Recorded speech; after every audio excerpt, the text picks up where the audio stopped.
Man, that was fast. I was trying to send out a tweet. That was a very quick countdown. That felt faster than 30 seconds. I don't know. I'd like to time that, question that myself. That's because you were doing something during it. That is true. I was trying to filter some people into this so we can not be totally alone doing this, but that's all right. All right. Countdown to 2023 March Madness number 4, the 4th edition. There are 15 conference tournaments starting this week. That's good. Everybody likes that, right? Yeah. So you have the final week for the other 17 conferences, and you get a lot going on. Maybe the greatest Saturday in a long time in college hoops. There was a lot going on Saturday. Yeah, it felt like March. Yeah, and it is. We do have March on Wednesday this week. So this is the final February episode transitioning into March. I think next week I got my bracket over here. Maybe we'll do a bracket cam next week during the episode.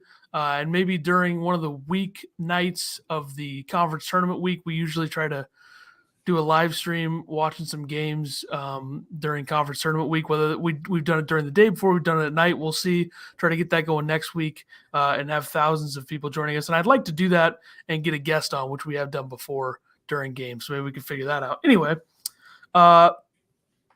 we went into this a little bit last week. Start here, talk about it. I want to try to stay on the court as much as possible here. And there's a lot of people talking about this issue that are totally misinformed. And I think that's a big problem here. And there's obviously the sector of people that are going to overreact to everything, which there is in this case as well. Especially on Twitter. Yep. Twitter's a great place for that. And Elon has totally ruined the app, but that's a whole nother story. Alabama's Brandon Miller comes out, plays against South Carolina, has 41 points, sends it to overtime with a layup, left hand, wins the game in overtime, layup, left hand. I mean, to go out and do that amidst, I don't care who you're playing. Yeah. I don't care who you're playing. On the road, had the best defender in the country, Benjamin Bosmans for Donk, on him all night, pretty much. I don't really. I know Zach Edey's going to win National Player of the Year, but I am very confident saying Brandon Miller is the best player in the country. Yeah, I would agree with that. His length and the way he can get to the basket, nobody else can do right now, especially when he can handle the ball and just pull up threes all day long too. Yep. His shooting along with his length is unmatched, I think, right now. And there's a significant gap between Miller in the NBA draft out of college and every other player coming out of college in the NBA draft, I think. Because Arkansas has a couple guys. I think Nick Smith will be a great prospect if he can stay healthy. And I think Brandon Miller will probably be the 3rd pick, maybe the 4th pick, but the guys going in front of him, I would almost guarantee will not be college guys. So right. You got the big Frenchman, Wembanyama, who will go number 1. You got Scoot Henderson, who's a G League guy. He'll go 2. And then maybe Amin Thompson goes 3, and then Brandon Miller. But Brandon Miller will be the top college guy for sure, and there's no doubt. And the entire situation, I think, can kind of be boiled down to the fact that Alabama, from a public perspective, at least Nate Oates, has not done the best job at this. And I think, obviously, the little pregame, celebration, whatever you want to call it, thing was bizarre. I understand they've done that all season because that's what they're saying, but also you got to know time and place. I mean, Alabama, they look very tone deaf in the midst of everything that's going on. So there's people that do the job of the cops and the investigators that's what they do. So let them do their job. I don't think that requires to, sit a guy 5 weeks after. I mean, if they were going to sit somebody, they should have sat him right after. So yeah, I think where I stand on this right now is he's not being charged with a crime. So you have to take that into account. And the only reason that I said he shouldn't play against South Carolina is because I thought it was too soon to just roll him out there. It felt weird on the road. I think he should be playing, though. Now, if he's not being charged with a crime, then he should be playing. Yeah. And I think that people need to relax a little bit. I understand that somebody died, and that's obviously the most important thing about all of this. And it's just a lot of people on Twitter that aren't properly informed of everything that went on. Like, it's so easy for them to think that Brandon Miller was the actual accessory when he was not. So that's just, where I'm at on it. By the way, a very lost part of the Alabama-Arkansas game Saturday is that Nick Smith was fantastic. He wasn't very efficient, took 23 shots, but he's back. He played 40 minutes. So I think he did. I mean, he didn't impress me in the game, like overly impress me, but I mean, he had good numbers when he had 30 some points. 24, but still, I mean, my main takeaway is the fact that he seems to be healthy because he's played 30 plus in the last 3 games. Wasn't overly efficient, but Alabama, hard opponent to kind of work your way back into. I mean, he missed every game from December 21st to February 7th, and missed games from November 7th to November 23rd. So he only played 5 games going into these last 5. So we'll see what Arkansas can get out of him. Arkansas is going to be a popular pick to maybe knock off a 1 seed if they're an 8 or a 9. I think it'll depend on who they play, but certainly a very talented team, and that's what was said preseason as well. All right, Rick Pitino looking to be maybe a big name on the coaching market this offseason. He said essentially said he won't go to the Big Ten because Minnesota fired his son. But other than that, other schools could be in the mix. I thought he wasn't. I thought he was happy where he was. Well, he said that, he's got to make a decision. No desire to retire. He wants to coach 5 or 6 more years. He still exercises like a demon, he says. And as long as you do that, your mind is sharp. I'm still more passionate about it today than I've ever been in my life. And again, it's because I know my window is closing. I want to do something special, whether it's at Iona or it doesn't matter. So there's your kind of opening there.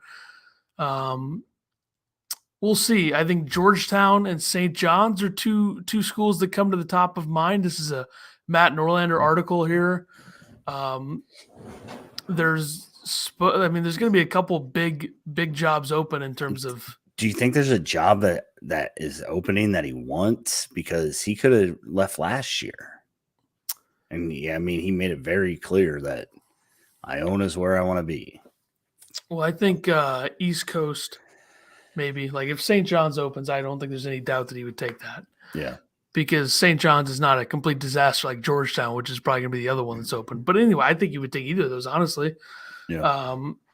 I mean, people change their mind pretty quickly, and I don't trust Rick Pitino to stick with what he said a year later, if we know anything, really. But yeah, he's going to be a big name on the market. We'll see. I mean, Iona, that conference is, I would say, not good. So, they were really good last year in conference and lost in their first game of the conference tournament. So, I guess it's never guaranteed, but right. He's got a good thing going in terms of, I can get into the tournament and then get a 14 or 15 seed and then lose. Yeah. That's not great. I mean, St. Peter's did kind of break the mold from that conference last season. And, obviously they lost everybody, so they suck. But, he probably still has that desire to actually, compete and make it to a Final Four or something like that. That's why I think St. John's would be a perfect place for him. You can recruit there. There's still some players that could return. I'd love to see Rick Pitino trying to coach Andre Curbelo. That would be awesome. And I don't think St. John's is going to fire Anderson, though. I think they're going to continue the mediocrity and be terrible in conference play, terrible in conference play, but then have an easy non-conference and then try to fix that. It's just not going to work, especially in the Big East now when there's like 5 bids usually, and all of those teams are significantly better than St. John's. So that's your issue there. Michigan wins at Rutgers, and they won yesterday in overtime at home against Wisconsin. Michigan sneaking closer to the bubble, it appears. I also wanted to make this a discussion about Rutgers because I don't know what the hell they are. They somehow won yesterday at Penn State, but they didn't allow a basket in the last 10 minutes of that game. Penn State had 1 point like the last 8 minutes, which love to see them do that against my our squad. Right. Jesus. I don't like this Rutgers team to do anything in the tournament. I got to be honest, like at all. Like I think they're going to get killed if they have a bad matchup. Yeah, they're just not. They're not the best offensive team. I mean, they have great defense. Well, they lost like their entire offense, so yeah. I guess that's an excuse they could make. Right, but I think if McConnell and Mulcahy can get hot, I mean they have flashes of being really good offensively sometimes, but I think if you shut them down, they struggle. So I'm going to pull up the first bracket I see and see the matchup for Rutgers and see, like, would that favor them or not? And it probably won't. Let me see if I can find it here. I'm going to pull up Jerry Palm, CBS, updated today. He has Illinois as an 8 seed too. Shout out. We're tricking the bracketologists into everything. The fact that Illinois is still in the 8 line for CBS is hilarious. Rutgers as an 11. One today that still had Illinois on the 7 line. Well, that person is blind. CBS has Rutgers as an 11 playing TCU. Rutgers would get killed in that game, I think. TCU is old, and they obviously just went through an absolute gauntlet of a conference, which is not something that you can say about the Big Ten. And yeah, that would be a horrible matchup for Rutgers. But I don't know what they are. I think Rutgers is probably in a race with Wisconsin with Big Ten teams that could get into the tournament that you aren't scared of at all. I think those are two big ones. And I think the teams that you might be scared of in the tournament, I think Michigan falls into that category given what we've seen the last few years. And if Jett Howard comes back. Yeah. 5 Sweet 16s in a row. That sounds right. Yeah. I don't know. We'll see. We'll get a little bit more into them with the bubble. Ole Miss did fire Kermit Davis, their head coach. Not a good season there. They 3-13 in the SEC after being 4-14 last year. He had 5 years there. Got to a tournament in his first year, but it's been a downward spiral since. Jeff Goodman mentioned 3 names that could replace him at Ole Miss. Chris Beard, a lot of hurdles there if he's going to come back this quickly.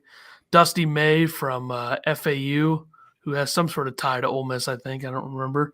And then our good friend Will Wade from LSU, who would also have hurdles to clear given the blatant cheating that he was doing.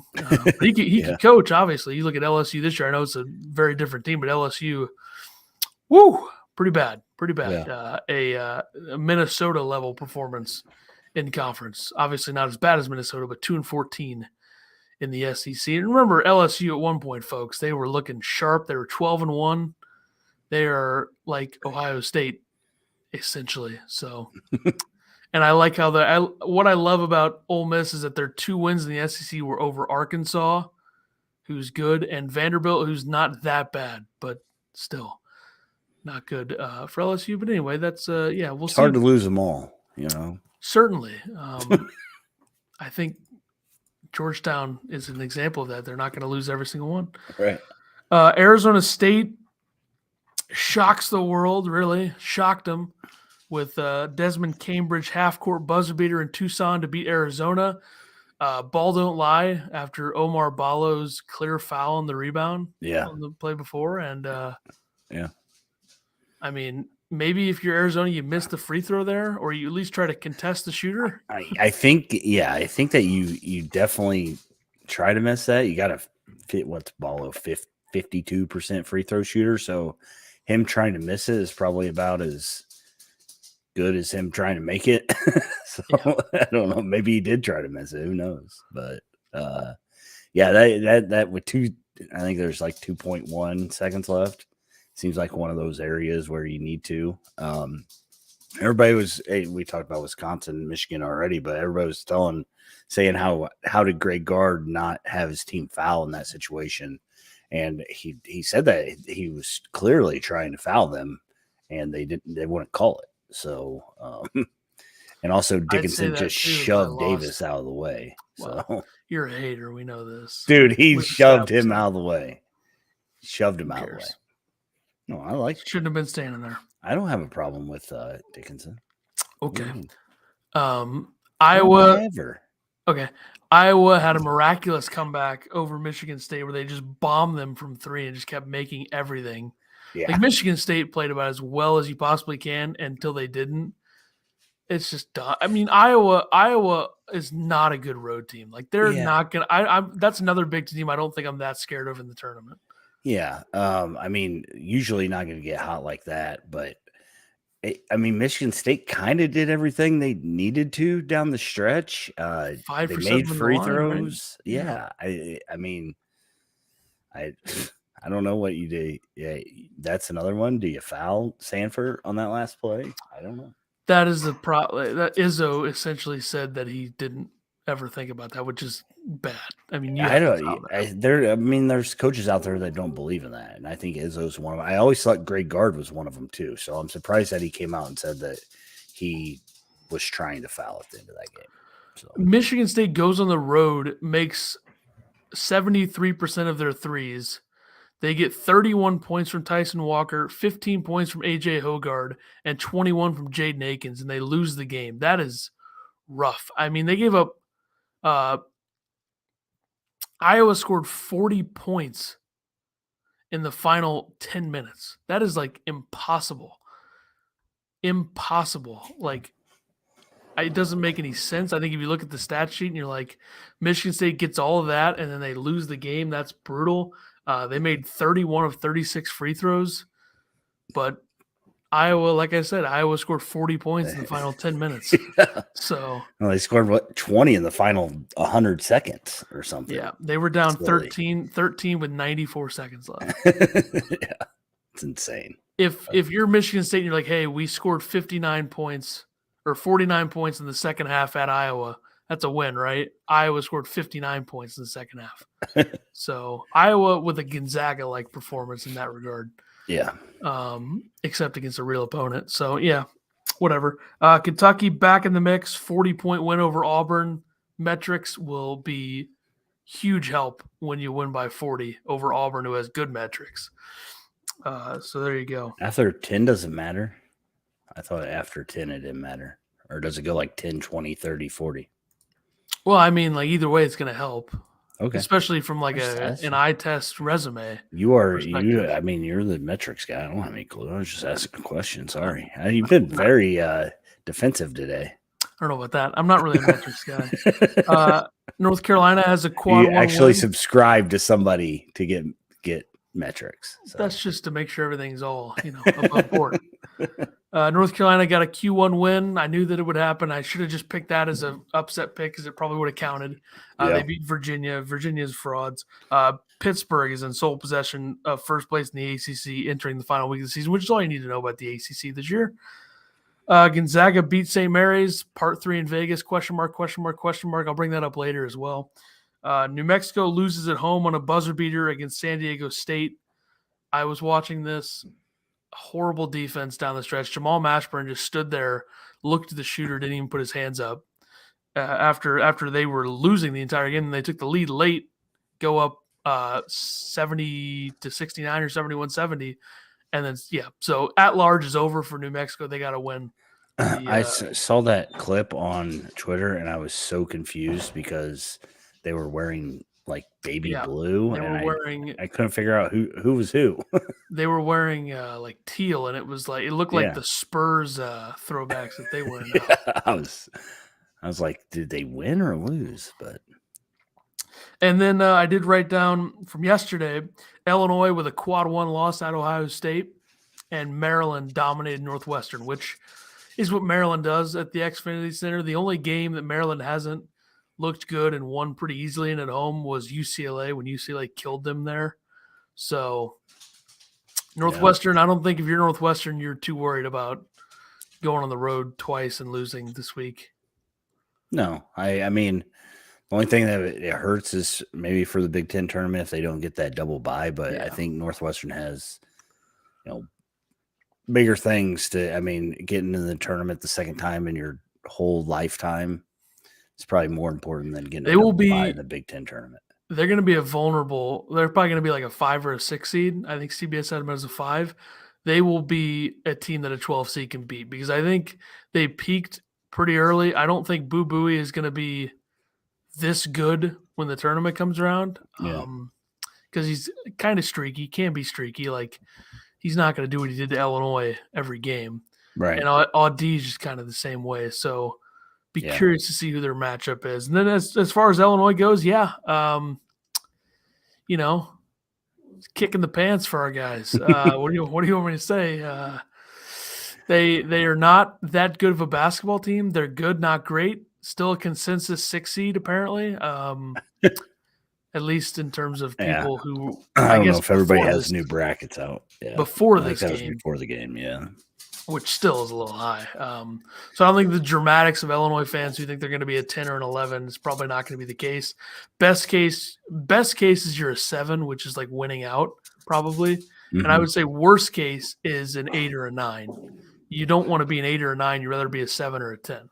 Yeah, I agree with that. I don't know. I mean, they have no consistency to them. So well, I think, and I'm not on board with they're a first round exit or they're a Final Four team. I think they're if they get hot somehow, they might be a Sweet 16 team. Maybe, yeah. I mean, best case, really, best case. Yeah. I'd like to see some consistency stats because I bet they're bad for them. I will say Illinois is 313th in the country in 2-foul participation, which would be players when they have 2 fouls, are you sitting out or not? So that's an old school thing there. 8.8%. I think that's situationally based regardless. But yeah, this team can't shoot from 3. They went from being 310th in 3-point percentage before the Northwestern game. Then they went to 305th after that game, and then they dropped to 325th after the game yesterday. So, Ohio State's not your typical, 14 to 15 losses Big Ten team. They do have a lot of talent. But anyway, yeah, what can you do? Save that for a different podcast, really, would be my thoughts. Right. On to the bracketological portion of this program, where I wrote down bracket matrix consensus seeds 1 through 11 as of February 26th, which hopefully means late night Saturday, because that's kind of dumb if it doesn't, because there's a lot that happens Saturday. Anyway, the ones right now, and this is like putting together every single bracketologist and averaging the whole. So some of it's not great, but there are definite flaws, but there's no bracketologist that's like good enough to where I'm just going to single them out. Trust them, yeah. Most of them suck. The 1 seeds are Alabama, Houston, Kansas, Purdue, which I think Purdue is clinging, hanging on for dear life to that 1 seed. The 2 seeds are UCLA, Texas, Arizona, Baylor. 3 seeds are Kansas State, Marquette, Tennessee, Gonzaga. 4 seeds are UConn, Virginia, Indiana, Iowa State. 5s are Miami, Xavier, St. Mary's, San Diego State. 6s are Creighton, TCU, Northwestern, Illinois. Questionable. 7s are Maryland, Michigan State, Texas A&M, Duke. 8s are Providence, Kentucky, Arkansas, Iowa. 9s are Missouri, NC State, Auburn, Rutgers. 10s are Nevada, Florida Atlantic, Pittsburgh, Boise State, and the 11s are Memphis, West Virginia, USC, Oklahoma State, Mississippi State, Wisconsin. So Wisconsin lost yesterday. Who knows what that does to them? Yeah, I thought that would, like, a lot of people would flip Wisconsin and Michigan because Wisconsin was sitting last 4 in, Michigan was sitting first 4 out. But it doesn't seem that people still think Michigan needs to win another 1 or 2. But yeah, what do I know? I'm just some guy. I think a lot of it will depend on how they finish because they got Illinois and somebody. Indiana. Yeah. They're also, they're not dead in the Big Ten tournament title talk, right? For the regular season. 11-7. Purdue loses out. They went out 13-7. I don't know how that all works, but co-Big Ten champs. You never know. Yeah. They'll beat Illinois for sure. I'll tell you that. So I have 11 pages of Bubble Watch from John Gassaway, ESPN article from today or Strap yesterday. in. I'm not going to go too much over this because it is a lot. It's almost for my own reading and referencing off air while I'm watching games and looking at stuff. But we'll mention some of it here. We'll start in the ACC. Remember, this is all his work, not mine, of course. I wouldn't spend this much time doing this for the bubble, at least. I don't really, the bubble is like a good talking point for everybody. Okay, so the locks in the ACC are Virginia, Miami, and Duke. The should-be-in teams are NC State and Pitt. So that's 5 bids right there of teams that are locks and should be in. Work to do, North Carolina, Clemson have work to do, those 2 teams. So I think Clemson's win over NC State should go a long way, 25-point win. And at the end of this, it says, in addition, Clemson will soon receive the best profile-enhancing chance to the league offers in the form of a road game at Virginia. At Virginia, yeah. What is that fancy speak? They put that into the thesaurus online and found some new words. Yeah, I'm going to guess he dumbed it down, and then some ESPN editors like, oh, we got to look fancy. Yeah. Break. But anyway. Intern making big words for him. All right, so we'll just as a way to use this as content, we'll say how many teams do you think get in from the ACC? Because there's essentially 7 options and 5 are pretty good locks. How many teams do I think get in? I'm going to say 6. Yeah, I would go with 6. I'm going to say that North Carolina misses the tournament. Who's North Carolina got left? Duke and that other team from their Florida State. So that's a win. Okay, that's tonight. Yeah. They should beat Florida State. So beat Duke and you're in or not? I think it depends on what other teams do. It's hard. Like they've won quad 1. If they beat Duke, that's only 2. If it is, because it's a home game. I'm not even sure that's a quad 1. Yeah. What's Duke in the net? I mean, people are asking, really. People are asking. I heard them.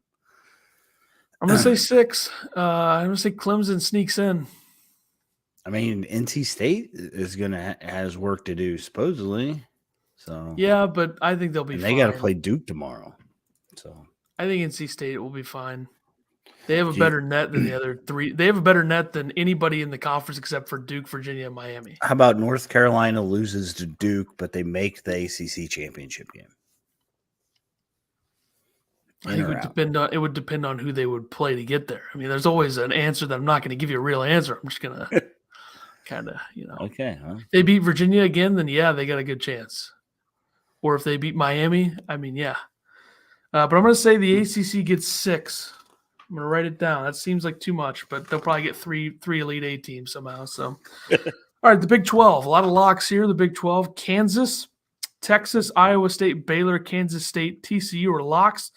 That is, what is that, 6? Mm-hmm. Sure. Work to do. Oklahoma State, West Virginia, Texas Tech. So essentially everybody in the tournament, everybody in the conference can make the tournament except for Oklahoma. I'm going to say the Big 12 gets 8 bids. I think it's always been an 8-bid league. And I think that 2 of those teams have an actual chance to win the national championship. I don't buy into the rest. Yeah. I'm going to go with, I think you have to go with 8, right? I mean, either West Virginia the safest bet. Texas Tech isn't going to make it. One of them is going to be left out. And I think the metrics, we're going to get a 6 and 12 Big 12 team coming on into the tournament. We're going to be looking at the metrics, and they're going to be like, okay, West Virginia is 20th on KenPom. They have a really good offensive efficiency and a good defensive efficiency. And then it's going to be like Texas Tech is 51st. They are average on both ends. West Virginia wins that battle. But hey, I mean, West Virginia finishes Iowa State, Kansas State, so they get one of those. I think they're a lock. Right. Right. So If they could have got Kansas this week, they would have definitely been in. Yeah, Kansas did a Then lot we of might have those. been talking about 9 teams. Well, I don't know about that. Yeah, I'm gonna say 8. All right. Next one, the Big East locks: Marquette, Xavier, UConn, Creighton. It's 4 locks, and should be in Providence. So there's no work to do teams because the rest of the conference trash. Yeah, Villanova's been playing better lately. They somehow win the Big East. Yeah, that's the only avenue for the teams that aren't in the top 5 will be the Villanova, Seton Hall. The only way you're getting in is if you win the conference tournament. Yep. And Villanova, yeah. Which, I mean, hey, Georgetown 2021 champs. Yep. Don't forget it. Villanova, I mean, maybe. I mean, Justin Moore's back. Didn't even play that well against Creighton, and they won by 12. Yep. I mean, if they're going to get 31 points from Eric Dixon of all people, then he'd had like 4 or 5 20-plus point games the entire season, then goes for 31 against Creighton. I don't know, 6 threes from a 6'8", 255-pound center. That's really something. But, you know, who knows? I mean, Villanova's won 5 of 6. Their one loss was to Providence, but they beat Xavier and Creighton in those games. So I could talk myself into Villanova winning the Big East tournament easily. Yeah, I agree. Even without Coleman Hawkins lover Jay Wright running the program. So he's not there anymore. He'll be the head coach of the New York Knicks next year. Jot that down. But yeah, I'm going to say the Big East gets 5, and I wouldn't be surprised if a random team won the conference tournament. I will say that. I wouldn't be surprised. Big Ten, the locks: Purdue, Indiana, Maryland. All right. Should be in Northwestern, Michigan State, Illinois, Iowa, Rutgers. And then work to do: Wisconsin, Michigan, Penn State. And here's what they have on Michigan. Dickinson thrilling buzzer beater, blah, blah, blah, blah, statement not only made for Michigan's tournament changes, but also for timeout reduction. Very funny, hilarious writing. Kobe Buffkin missed a driving layup, blah, blah, blah, 2 free throws, Wolverines at freelance without a timeout. Well, yeah, I mean, I wouldn't trust Juwan Howard writing anything, drawing anything up. They've been bad at it all season. Right. The result was a game-tying 3. Who needs timeouts? Obviously not Michigan because their coach can't draw anything up. Michigan won by 8 in overtime to hold on to its spot on a good mini. I hate like this overly trying to be fancy. Wordy. Can we just not do this? It's like they were trying to get a report done that needed to be 600 words.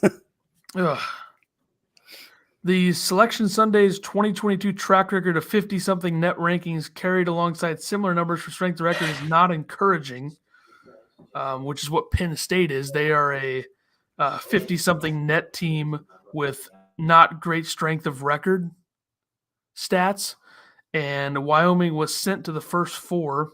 BYU, VCU, and Florida were all not selected. So teams with similar resumes to Penn State as last season didn't get in. I don't think Penn State gets in. Sorry. Yeah, I think Penn State, the loss to Rutgers shot them in the foot. Yeah, they had a 19-point lead in the second half. 19-point lead in the second half against Rutgers. Out of all the teams in the Big Ten to blow that lead against, to do it against Rutgers, who knows if they're even going to score 19 points in a half, let alone come back from a 19-point deficit. Surprising. The Big Ten, I think the Big Ten has always been a league that's not going to get 9, so I think they'll get 8. I think that's where I fall on the Big Ten. And I do think – so you have 3 locks according to this, and you have Northwestern, Michigan State, Illinois, Iowa, Rutgers. That's 5 should-be-ins. That gets you to 8. So who are you leaving out? I mean, it's going to be between from everything I've seen, it's going to be between Wisconsin and Michigan. And I think right now you take Michigan, but I know that their metrics aren't that great, but they're 11-7 in the conference, where Wisconsin's sitting at 8-10. They got Illinois and Indiana to play. I'd say if they beat Indiana, they're in. They lose Illinois, I don't know. I don't know metrics. I don't know how these. idiots come up with this stuff. Let's just put it this way: Michigan is 55th in the net. Wisconsin is 72nd. I know you don't want Wisconsin. You don't think they deserve to be in.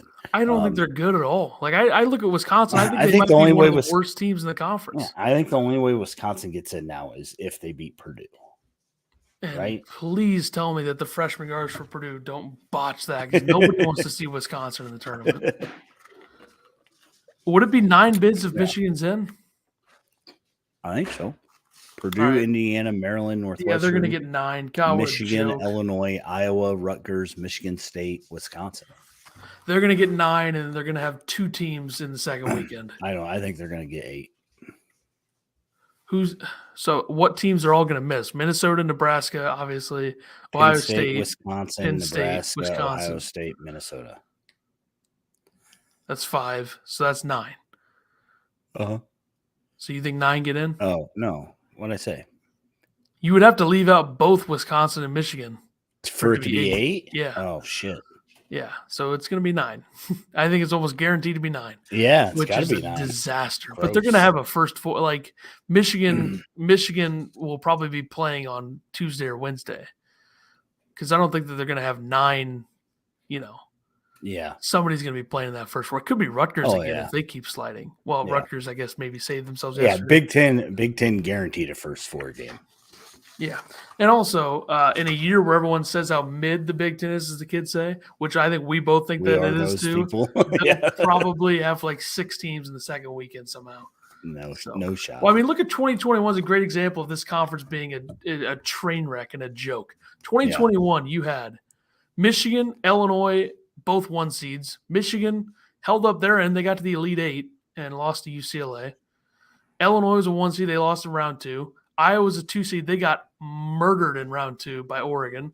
Purdue was a 4 seed. They lost in round 1 to North Texas. Ohio State was a 2 seed, lost in round 1 to Oral Roberts.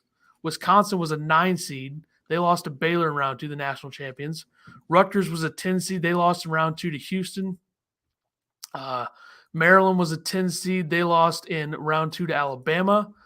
And then Michigan State was an 11 seed. They lost in round 1 to UCLA. And actually, I think it was that a first 4 game? I think it might have been. I think it was, yeah.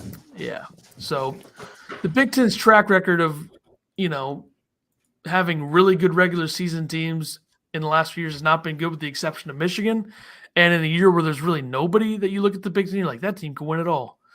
There's only 2 teams that I feel like I'm even confident saying can make it to the Sweet 16. That's Purdue and Indiana. I don't mean to overreact to everybody out there, but I am on the Indiana only train right now. Yeah. Because Purdue, they're freshman guards. And that's true. And I'm not going to trust them. I mean, Painter found a way to lose to St. Peter's last year. So. And he also found a way to get absolutely outcoached in 2 games against Mike Woodson, who's maybe the 10th or 11th best coach in the conference.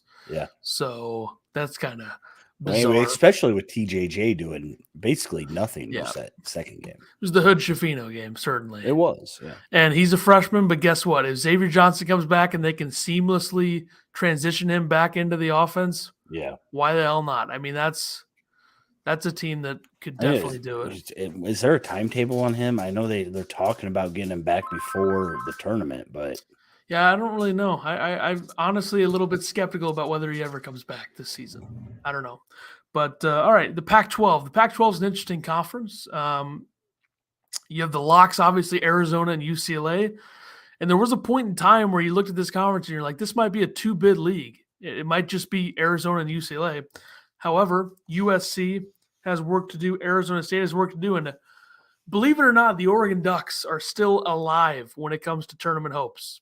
The Oregon Ducks, work to do. That's a great category for Dana Altman to be in. So Oregon, not dead yet. Do not count out the Rubik's Cubes. Why can't they do it? Pac-12 is another conference that had a bizarre conference champion 2 years ago, Oregon State. So the Pac-12 could very well be a 2-bid league, but I do think USC or Arizona State could nab that last spot. Arizona State, if they can beat Arizona, I think you're in a good – or if they can beat UCLA.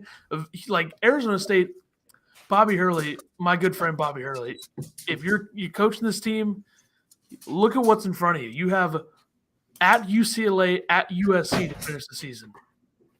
There's your ticket right there. Yeah. As far as USC goes, I think metrically speaking, they're very good in a very good position, and they have Arizona State to finish, so they have opportunity as well.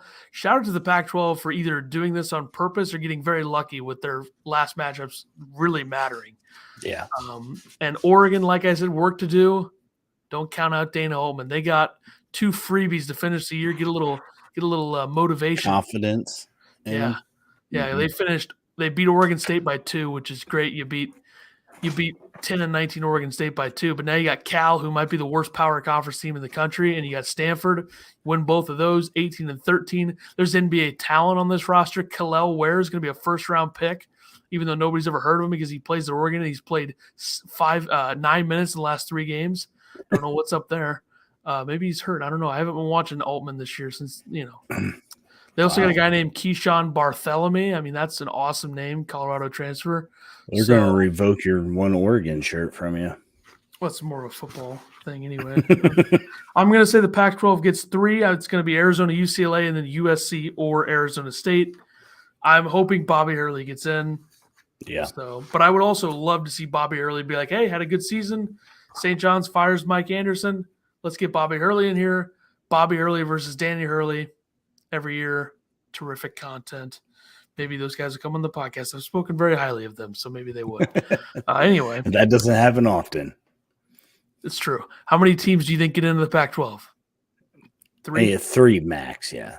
3 max. Well, what if USC wins out and beats Arizona and Arizona State to finish the year, and then they win a game in the conference tournament? That's 3, and then Arizona State wins the conference tournament.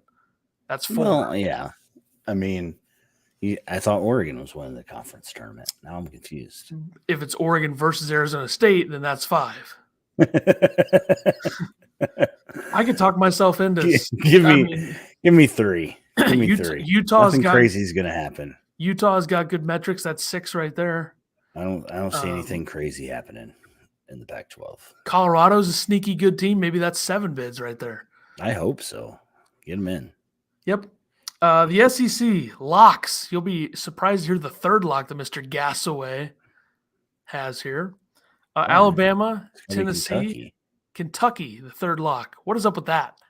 They've gone 4-game win streak, dude. How is Kentucky a lock, but like Northwestern and Illinois aren't locks? What is that? Yeah, that doesn't make any sense. Kentucky should be a should-be-in team. Yeah. Well, I don't know who that guy is, but he's an idiot.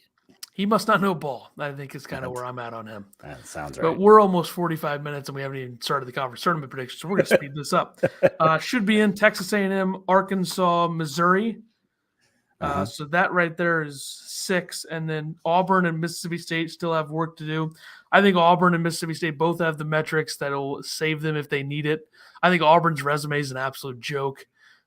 But they have a really, really good defense, and the same with Mississippi State. Mississippi State has the 175th adjusted offense and the number 4 adjusted defense. So yeah, Auburn. I mean, they got to play Alabama and Tennessee. So I hope they lose both games by 100 in each game. And then I hope Bruce Pearl retires. See a Bruce.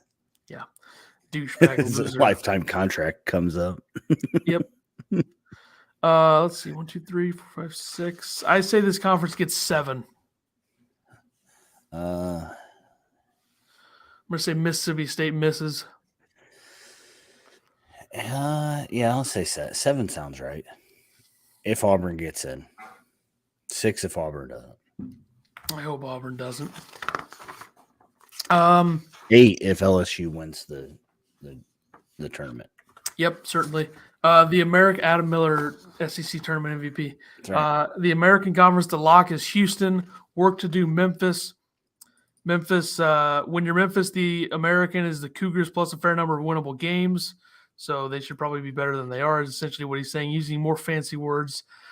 They show up as the last 4 buys team in mock brackets. That may be a bit misleading. If the Tigers lose at home to Houston, they will stay right where they are in the bracket. Conversely, if Hardaway's team wins on the road at SMU, it will stay right where it is in the bracket. Okay, that makes no sense. So stupid. He said the same thing. It's probably my fault. Did you retype it or just I print it just off? might not have. I printed it, but I might not have read that right. The Mountain West lock is San Diego State. Work to do is Boise State. They are on the bubble. Nevada as well has work to do, as does Utah State. So I don't know how many bids the Mountain West is going to get. Probably not more than 3, maybe only 2. Who knows? The others category locks are Gonzaga and St. Mary's. Shocking. And then work to do for an at-large bid for mid-major schools that if they don't win their conference tournament, they can still get in at-large is Florida Atlantic, Oral Roberts, Charleston, and North Texas. So be on the lookout for those 4 schools for their – might have been 5. I think it was 4, though. For those, what they're going to do in the conference tournaments. Be advised, really. Would be my thoughts there. So that's enough bubble talk for the next 40 years. Mm-hmm. All right. Hopefully we don't have to talk about the bubble too much more, but maybe not. What do I know? All right.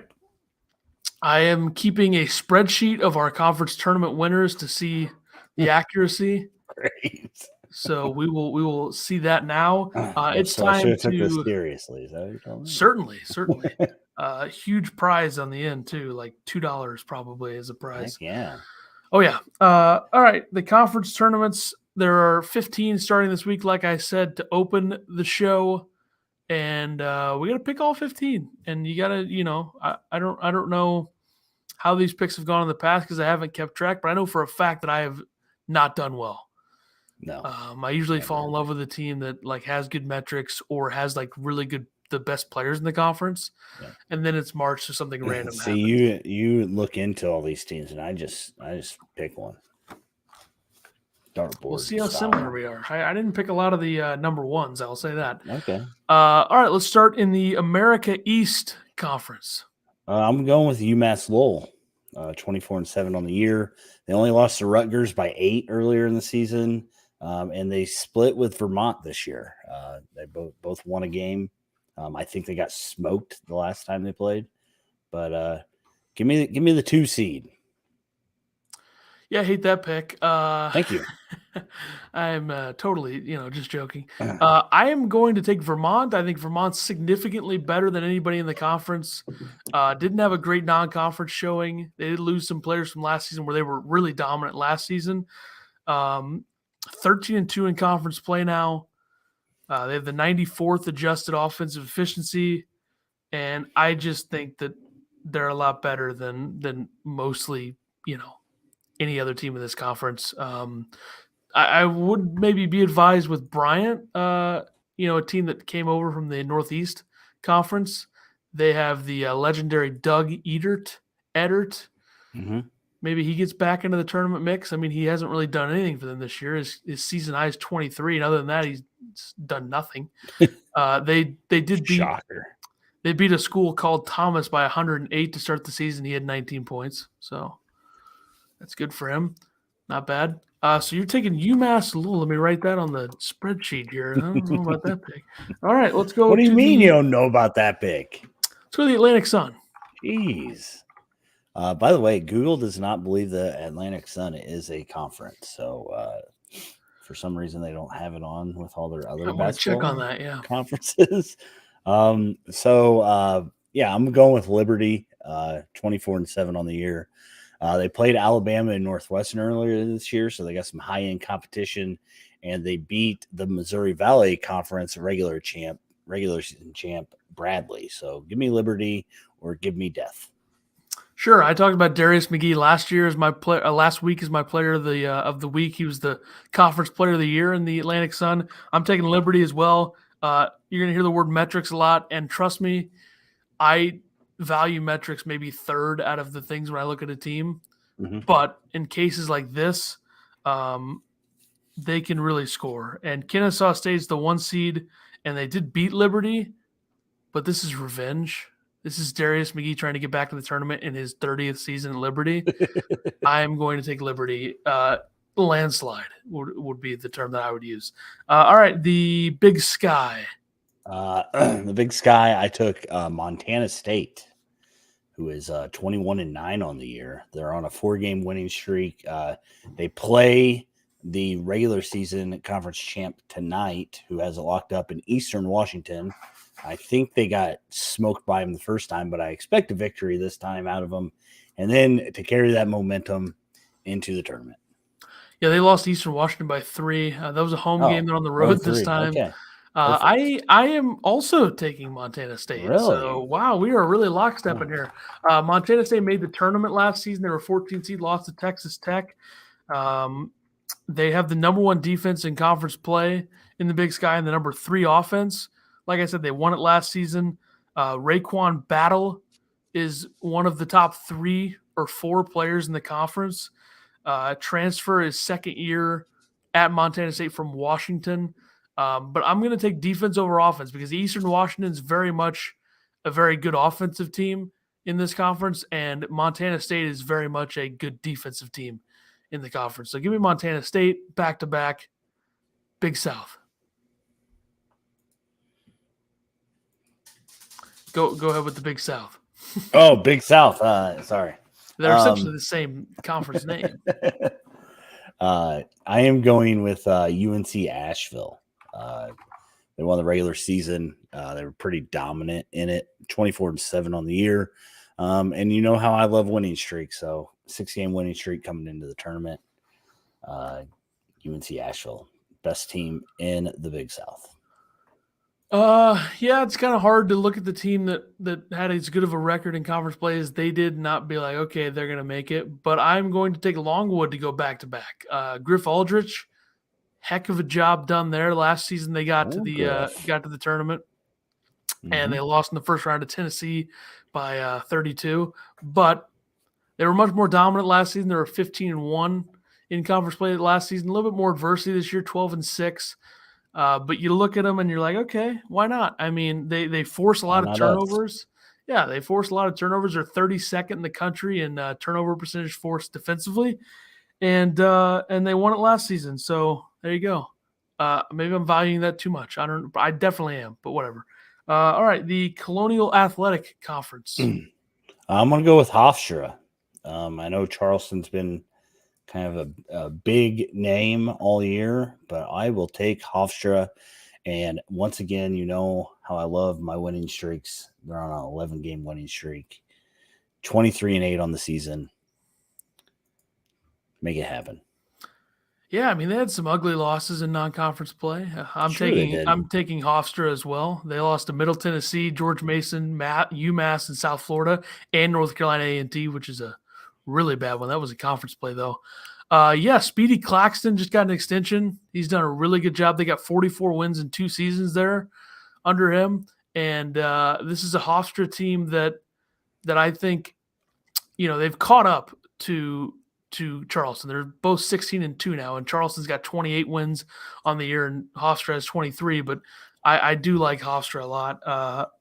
I think Speedy Claxton, like I said, has done a great job. And the best player in the conference is Aaron Estrada from Hofstra. So they got that going for them, and they beat Charleston. So suck on that. I really like it when we have the same team so you can actually give actual facts to why you pick them. I don't know if people like that, though. I don't know. They might differ. And by the way, conference only, just to show you where this conference is at in terms of the gap between 1, 2, and the rest. Conference only offense, Charleston 1, Hofstra 2. Conference only defense, Hofstra 1, Charleston 2. So there's a pretty big drop-off between the rest of the teams. So it would be probably bad for the sport, although a cute little story, if somebody other than Charleston or Hofstra won this tournament, which we saw a couple years ago when Drexel swooped in and won. And then last year, I think it was Elon who swooped in and won. So you never know. Can you say that name? It certainly wasn't Elon. I was thinking of somebody else, tell you that. Who the hell won this last year? I think it was North Carolina A&T, maybe? Wait, no, it was Elon last year. Okay, never mind. I'm all messed up. All right, moving along to the Horizon League. The Horizon League. I'm taking Northern Kentucky. They finished tied for second in the regular season, but they come into the tournament a 4 seed at 14-6 in the conference, 19-12 on the year. I believe that I picked them to win the conference when we did this way back in whenever we did our first one. So sure. I'm going to go with Northern Kentucky. I am going to take Youngstown State. This is a team that tough one has maybe the greatest offensive to defensive metric efficiency gap in the country. 32nd on offense, 267th on defense. I've talked about that before. Detroit is a dark horse, I think. Antoine Davis, one of the best scorers. I don't know if I want to say history of college basketball because of where he's done it, but if you look at volume, he is one of the best scorers in the history of college basketball. And their offense, if they get hot, maybe they could. They don't play any defense. That's probably the big problem there. They were 13 and 18 on the season, but Detroit may be a dark horse. But Youngstown State has power 6 level offensive metrics. They are 18th in 3-point percentage. They are 23rd in 2-point percentage, 14th in free throw percentage. They don't get their shots blocked. They're 6th in block percentage, and they don't turn the ball over. They're 13th in steal percentage and 33rd in turnover percentage. So Youngstown State offense. I'm changing. Give me Youngstown State. I will not allow that change. All right, the Missouri Valley. I'm going with Southern Illinois of Carbondale, 22-9 on the year. They finished 3rd in the conference, but we're from Illinois. I'm going to take Illinois teams because that's what I do. They did lose. They did only lose to Bradley, who ended up clinching the conference last night, I believe. So I think they got a good shot to win this. I think Bradley, Drake, and Carbondale are all pretty good teams. I don't think you want to play them in the tournament. Yeah, I think everyone makes it. I think Southern Illinois wants no part of Bradley if it were in the finals or any part of this tournament. I am taking Bradley. Defensively, they're better than anybody in this conference. They're better than Drake, but they're way better than everybody else other than Drake. And maybe Southern Illinois got a good defense, but also the difference for Southern Illinois is that they don't really have a very good offense in terms of efficiency. The conference is down to 16th on KenPom. This was a conference that was 10th in 2021 and 11th in 2022. I think losing Loyola Chicago hurts because Loyola Chicago is terrible this year, but also they were good the last 2 years in the Missouri Valley. So noticeable there. But like I said, Bradley defends well, and Rank Mast is probably how you pronounce his name, is the best big in the conference. So get it to him, let him go to work. Be curious to see how Belmont plays in this first year coming over from the OVC. Good offense. They're the only team in the top 4 of the conference that doesn't really have a very good defensive efficiency metric, but their offense is better than the other ones. So that'll be interesting. Maybe a bit of an intriguing Missouri Valley Conference tournament based on the teams in there. You might not think it might not, that it might. My words are not working. All right, Northeast. My words are not wording. Yep. Northeast shouldn't be allowed a team in the tournament. Oh my God, yeah. So I picked Merrimack because they won the conference, but they're literally 15-16 on the year. This conference is awful, but Merrimack has won 8 games in a row. Keep riding the hot streak. Yeah, by far the worst conference in America. It is awful. I am going to take Fairleigh Dickinson because here's the thing with Merrimack. If your best team in your conference goes 12-4 with the 362nd ranked adjusted offense, like what are we doing? I'm going to take Fairleigh Dickinson who can actually score. Yeah. At 163rd. I mean, if you look, Fairleigh Dickinson is the only team with a winning record that actually played all their games, because it looks like Wagner only played 27 games or something. I don't even understand that. They're 15-12.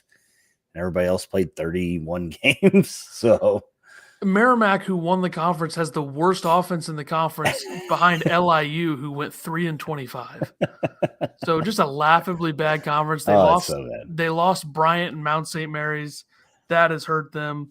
But Fairleigh Dickinson beat Merrimack twice. I was going to pick Stonehill, but I didn't know if Stonehill could make the tournament. I didn't know if they were one of those D1 teams that. They might be. I think they are. Yeah, they don't have a logo. So. They're in a transition. Yeah, yeah, that's what I figured. Yeah, Merrimack, Fairleigh Dickinson, it's gonna be like Tyson and Ali tossing blows in the ring in that championship game. Remember last year at the Northeast Conference tournament, there was like a fight in the finals, that Bryant Mount St. Mary's game, and Peter Kiss was in the mix or whatever happened there. Anyway, yeah, those teams are gone now. So I think it was Bryant and Wagner. Those the good schools are gone, and Wagner is not any good this year. So, all right, Ohio Valley. I'm going to take both the Southern Illinois teams in their respective conferences. Give me Southern Illinois at Edwardsville, 18-13 on the year. They beat SLU. They lost to Bradley by 2. Riding the SIU train. I'm taking Morehead State. Morehead State is a team that lost to Murray State in the conference championship last year. They did lose 2 big players from that team that are very notable, which is Talon Cooper went to Minnesota and Janai Broom went to Auburn. They're number 2 in the conference's adjusted offense, number 1 in the adjusted defensive conference play. And it's also notable that they're 301st in minutes continuity percentage, which shows the difference between this year and last year. But this conference has certainly fallen down. They were 23rd on KenPom last year. They had a 7 seed Murray State get in. And this year they're 29th. So they lost Murray State. They lost Belmont. So that's their 2 top teams from last year are gone now. But I'm going to take Morehead State, little revenge spot for players that were there last year that lost. And, this conference is terrible too. So I would be stunned if Edwardsville won, but maybe they will. What do I know? All right, Patriot League. I'm going to go with Colgate. I feel like Colgate's the clear best team in this league. I don't think that it's really close. So, yeah, give me Colgate, and you go ahead and tell me why. Well, this is the biggest gap between any conference leader and the rest of the conference. I mean, it's not even close. Colgate about to win their 3rd in a row when they inevitably win this one. They lost in round 1 to Arkansas in 2021 when they got in. They lost to Wisconsin in round 1 last year. 54th in the country in adjusted offense, 17-1 record in league play. Their 1 loss was by 1 to an American team that went 7-11. So it's not a great loss, but I do find it funny that Lafayette went 7-11 in conference play, but they're 9-22 overall. So they went 2-11 in non-conference plays. Yeah. That's good. But yeah, I think Colgate. I mean, if Colgate doesn't, then once again, it's not great for quality in the tournament because whoever gets in, if Navy gets in, they're going to get killed by somebody. If Lehigh were to do it, they'll get killed. Army, same thing. BU, same thing. So, yeah, there's a big gap. Colgate should win this easily. Mm-hmm. SoCon, Southern. I went with Furman. They were 15-3 in the conference, 24-7. They beat Samford, who was 2nd in the conference. They had the same record, of course, but they beat them 93-79 on the road. So I think that Furman's the best team. I did agree. The best team always win. Certainly. No. Certainly. But this might be the most fascinating tournament because I think there are 4 teams, maybe 5 that could win this, maybe even 6. But it'll be very interesting. I do think Furman is a lot better than everybody in this conference from a metrics perspective, certainly, if you like that word. Mm-hmm. They are 2nd in the country in 2-point percentage, which is elite. 15-3 in the conference after a 4-2 start. Jalen Slauson and Mike Bothwell are the guys with a lot of experience, both seniors, a lot of experience in this conference, and get them a tournament run under their belt. So I'm going to take Furman to do it quite easily. Just such an elite offense. And it'll be interesting to see if anybody tries to pick them off. And we're picking a lot more of the same than I thought we would. So that is surprising. But now we go over to the Southland where, I don't really know what to make of the Southland Conference this year. Not great. One of the worst in the country, probably the 3rd worst in the country. There are some bad teams in this conference.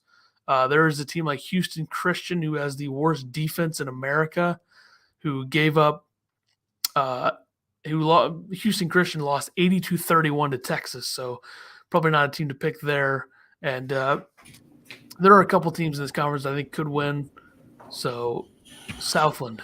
You're going to love this pick. I'm picking Nichols. 15-14 on the year. They only lost to Arizona by 42 and to Baylor by 29.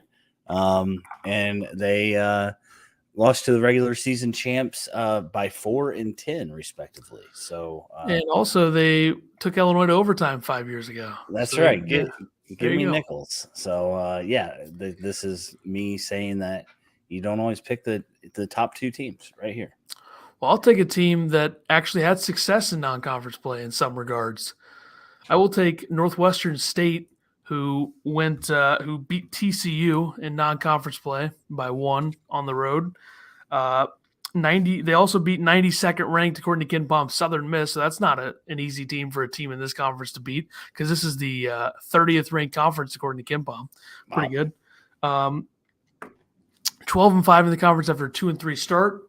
And then they have DeMarcus Sharp, who's an elite scorer. He's got 8 25-plus point games, and he had 40 against Texas A&M Corpus Christi, who they did lose to, who is the number 1 team in the conference. But this guy is also shooting 56% from 3 on the year, 28 for 50, which isn't like the biggest sample size, but 28 for 50 is pretty good. I don't care who you're playing or where you're at. So, yeah, give me Farmers League. I'm probably more 60%, but that's fine. This is the Northwestern State team that lost to Texas Tech by 24 and then barely beat a D3 school by 11 and then lost to Illinois State and then beat TCU. So this team is very hot and cold, and they are probably going to go into the tournament with a 2-2 record to finish the season. So, and they've lost 2 of 3, but now they play Incarcerate Ward or whatever school that is. So that's a free win. But yeah, I'm going to take Northwestern State. The Summit League, if you have anybody other than the top team of the Summit League, you are high. Yeah, I got Oral Roberts. I don't care what conference you're in. It's hard to go undefeated in conference play. And they were within 8 against St. Mary's earlier in the season. So I like the elite offenses. I've been taking a lot of the elite offenses, and Oral Roberts has one. Max Asmus still there. 24th adjusted offensive efficiency in the country, which is about as good as it gets for a team in this league at this level. They ended the season with the longest win streak in the country at 14. So, yeah. I think that they'll be able to take care of business here. Their only losses in the year were St. Mary's, Houston, Utah State, New Mexico. 4 teams that are either of tournament quality or 4 teams that'll make it. I don't think all 4 of them will, but at least 2 of them, maybe 3. Utah State could get in. I don't think New Mexico can unless they win the Mountain West tournament. Whatever. Sun Belt. If you can't tell, we get down here and it kind of gets repetitive. So I went with James Madison. I don't know why. Brutal. 21-10. James Madison. Give me brutal. That. I'm going to take Marshall.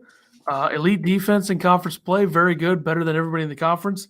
And then they have Tavion Kinsey and Andrew Taylor, who are the best duo in the conference. So I will take Marshall to get the job done.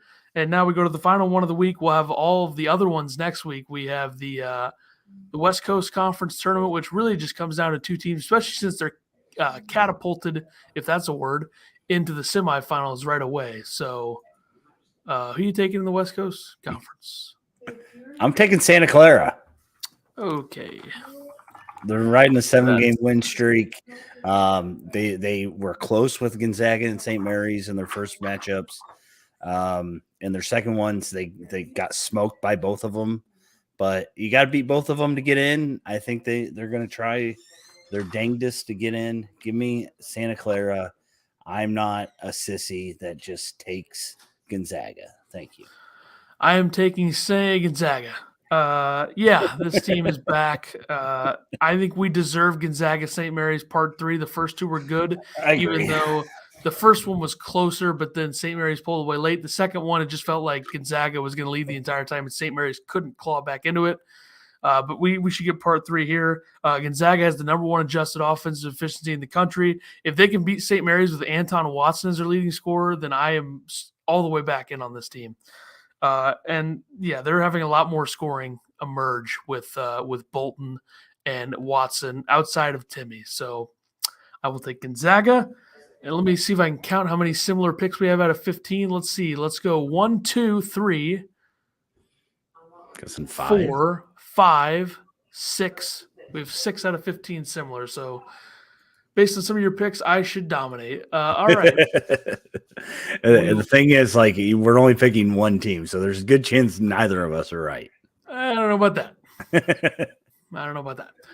Anyway, we'll do the other 17 next week, next Monday.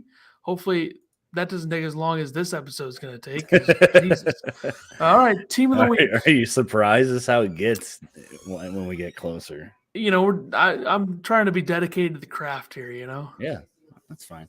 My team of the week is Gonzaga. However, even though I didn't pick them to win the West Coast Conference, that first one was real impressive. They beat San Diego and St. Mary's this week to capture their 7th regular season conference title in a row and their 11th in the last 12 years. So congratulations to Gonzaga for beating up on the little people. All right, relax. I'm going to take Arizona State, who is staying alive. The Bee Gees song. Lucky buzzer beaters. Beat Utah in that first game. Utah is a middle of the road Pac-12 team, but they're not that bad.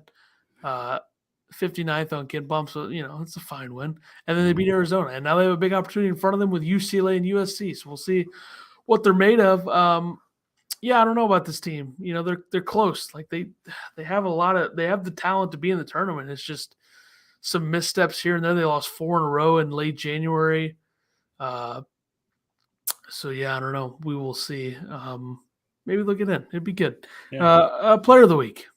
I keeping with my Santa Clara. I went with Brandon Pajimski of Santa Clara. Jesus, I mean, it was a West Coast Conference podcast, team and player of the week. Dude, you know how hard it is to go through all the players to see who was the player of the week. I just knew they had a good week. I was wondering if one of us was going to pick Brandon Miller, but neither of us did. Yeah, it's tough spot. Yeah, I thought you would pick him actually. So nope. 23 points, 18 rebounds, 4 assists, 1 block, 1 steal against Pepperdine. And then he had 26 points, 10 of 13 from the field, 5 of 7 from 3. Man, that'd be nice to have at Illinois. 10 rebounds, 5 assists, 1 steal versus San Diego. Well, if you listened to my Twitter Spaces on the Illinois podcast yesterday, then you would know that the guy that joined and talked said something about his dad's Twitter. Yeah. And Underwood didn't like that, which I never heard anything of. But whatever. All I know is that Pajimski's dad likes like every tweet that I tweet about him. Yeah, his dad is very active on Twitter. Yeah, so I don't know. And Underwood's not, so I don't even know how he would have saw him. Well, people bringing him to his desk. Here you go. Here's another one, Coach.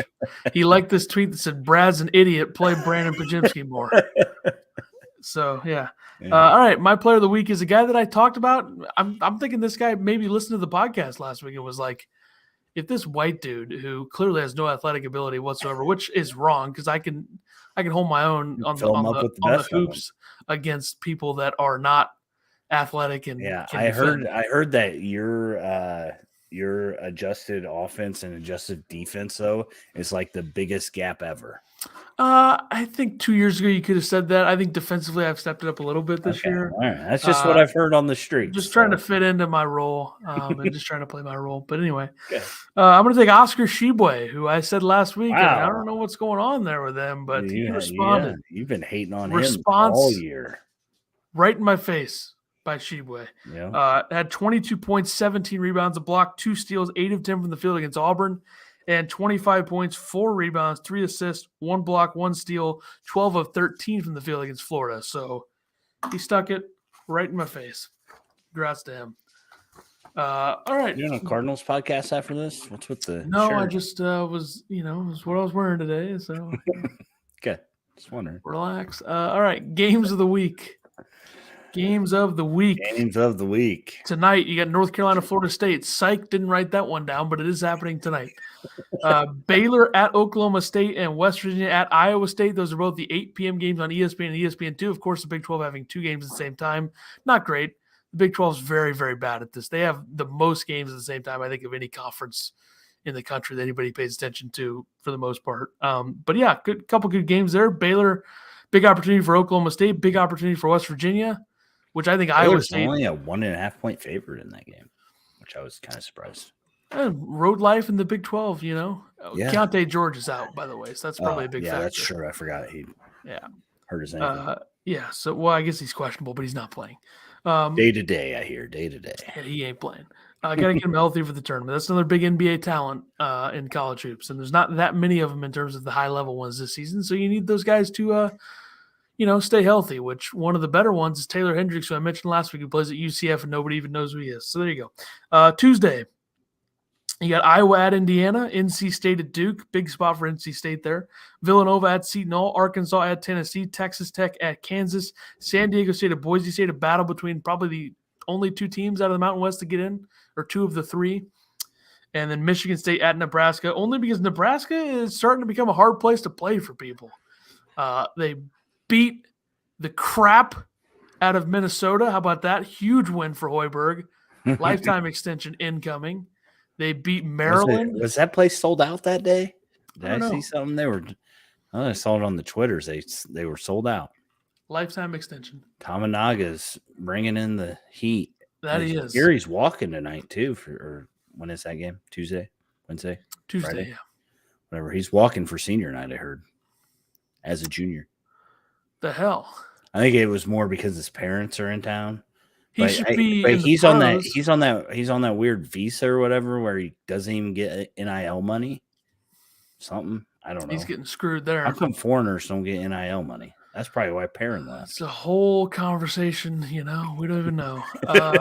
All right, Wednesday, Xavier at Providence, Auburn at Alabama, Maryland at Ohio State, Oklahoma at Kansas State, Penn State at Northwestern, Texas at TCU, Missouri at LSU, and Utah State at UNLV. This is a calling to Ken Pom. When I was looking through I'll just say his full name, Ken Pomeroy. I was looking through your fan match schedule game ratings for this week, and your Missouri LSU says 11 p.m. Eastern, and that would make no sense. So just so you know, I don't know if it's been fixed yet, but that is 9 p.m. Eastern. How does your boy Haslametrics feel about you using Ken Pom? That's a great question. I don't know. I do still look at Haslametrics. I mean, it's one of my bookmark tabs on my Google Chrome, but I do pay for Ken Pom, so I feel like I should reference that a little bit more. But shout out to Haslametrics. He has Texas at TCU, a good game. Texas, the number 10 team on Haslametrics.com. You look at offensive efficiency according to my good friend Haslametrics, 14th in that for Texas. So shout out to Haslametrics right there. Anyway, there you go. Thursday, Michigan at Illinois. Purdue at Wisconsin. Purdue, the 9th team according to Haslametrics. Arizona State at UCLA. UCLA, the 2nd team according to Haslametrics. And Arizona at USC. Arizona, the 12th team according to Haslametrics.com. Check that one out. Yeah, good teams. Okay. Maybe he'll be okay now. They have the same top 3, I think. Those two. So you compare the two. I know that Ken Pomeroy doesn't respond to your tweets or like your stuff. So it's true. He's a hater of me. Me shouting him out is kind of weird.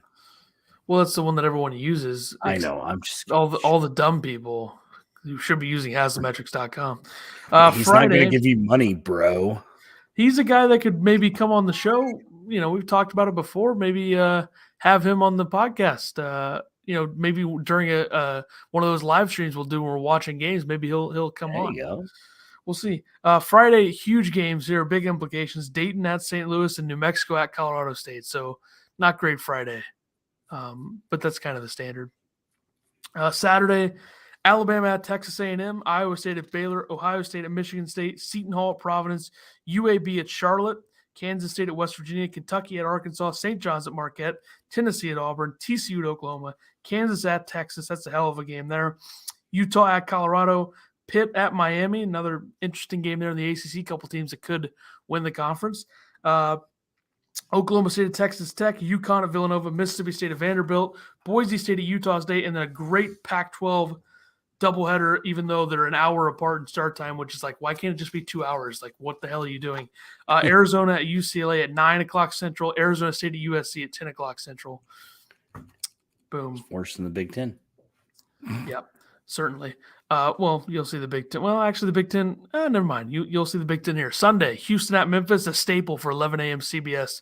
Houston and Memphis. I think it was 2 years ago, the Tremont Mark half-court game winner for Houston. It was 2 years ago or last year, one of the two. Maryland at Penn State's at 11 a.m., and then Illinois, Purdue's at 11:30. So there you go, Big Ten.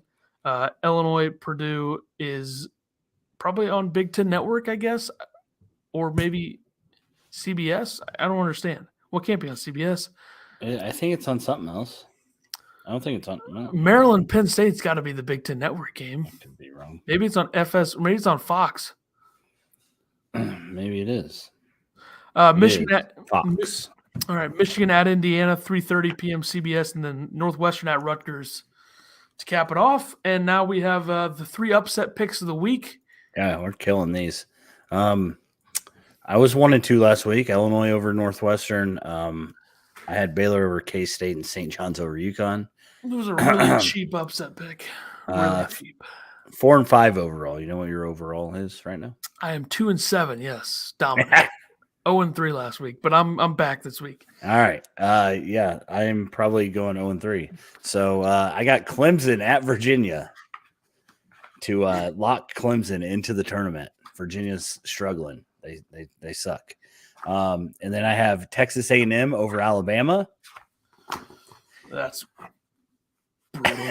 And then I got Arizona over UCLA. I am taking Arkansas over Tennessee. Let that breathe. Michigan over Illinois. Then we'll flip it on everybody's head. Illinois over Purdue. Double down on Illinois. All right. And as a fan of the program, I think I would rather beat Michigan and lose to Purdue, but that's just me. If you flip it around, I'll take it either way. Whatever. I can't wait till the Purdue preview, and then you have them have Illinois losing by 20. I'm going to need to remember to pick them to win in that. Or it won't be a good look. But a good thing nobody even listens or watches this anyway, so it's not going to get to anybody. All right.